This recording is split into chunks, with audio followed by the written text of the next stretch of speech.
Hallo Leute, willkommen auf meinem Kanal. Ich und meine Freunde haben heute Urlaub.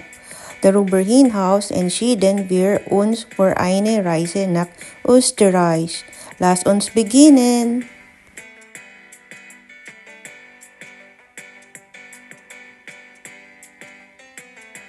From Dresden, Germany, nag-stop over po muna kami sa Prague, Czech Republic. Wala po kasing diretsyo na train papuntang Austria. So, connecting po yung travel. So, andito po kami ngayon sa Prague, Czech Republic, sa kanilang Hauptbahnhof, sa kanilang main station. Ayan po, maganda naman po yung kanilang Hauptbahnhof. Binidyo ko na rin po, ayan o. Tapos, naghintay po kami ng more than 1 hour. Para po sa aming next trip papuntang Vienna, Austria. Ayan po. O diba? Pwede po maglaro. Ayun no, may batang naglalaro. Ayan po. Ito na po, hinihintay po namin yung tren namin papuntang Vienna, Austria. Andito pa rin po kami sa Praha o kaya sa Prague, Czech Republic. Ayan po. Tapos, ayan, nasa Vienna, Austria na po kami. Wien Hauptbahnhof. Mga 4 hours din po yung biniyahin namin. 3 to 4 hours. Ayan po. And then, dumiretso na rin po kami sa apartment na nirentahan po namin. Ayan po. Ayan. Mag-apartment tour na po tayo. So, we are staying for 4 days and 3 nights sa apartment na ito. Ayan po. Nag-book po kami sa booking.com. Ayan. Ilalagay ko na lang po sa screen. Ayan po.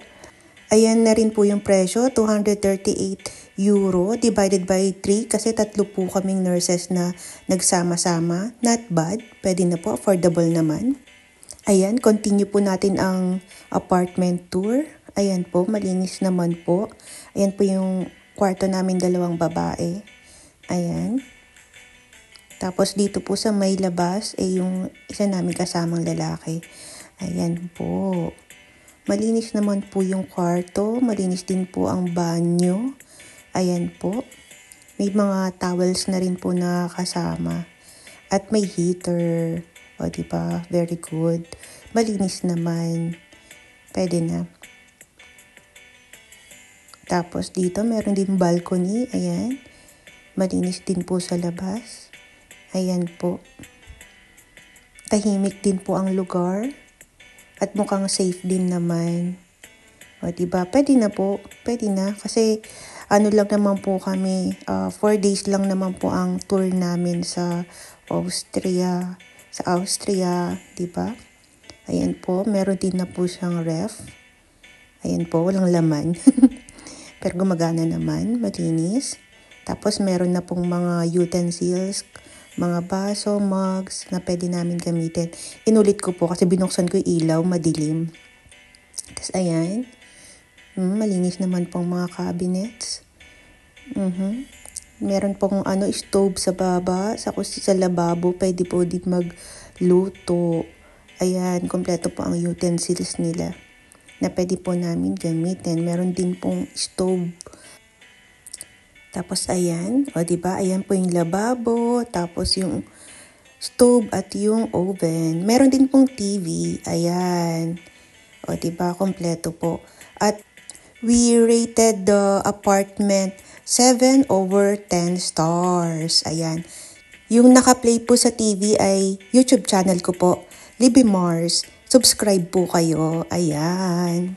And then, lumabas po kami, naglakad-lakad at nakita po namin itong simbahan sa may Keplerplatz, Favoritenstraße.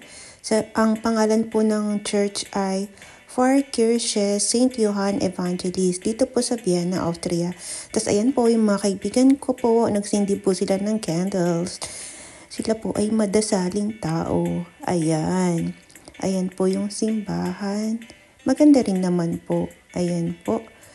Tapos hindi na rin po kami naglakwatsa sa first day namin sa Austria kasi late na rin po kami dumating, maggagabi na. Ayan, at nagutom po kami. So, ang alam lang po naming makainan ay ang KFC. Diyan na po kami kumain sa malapit sa mall na nakita po namin. Nag-order na lang po kami. Ayan po, mura lang po yung binayaran ko dyan eh, 10 euro po. Dalawang burger, tapos may fish fillet, may fries na rin. At nabusog naman po ako, hindi ko po naubos.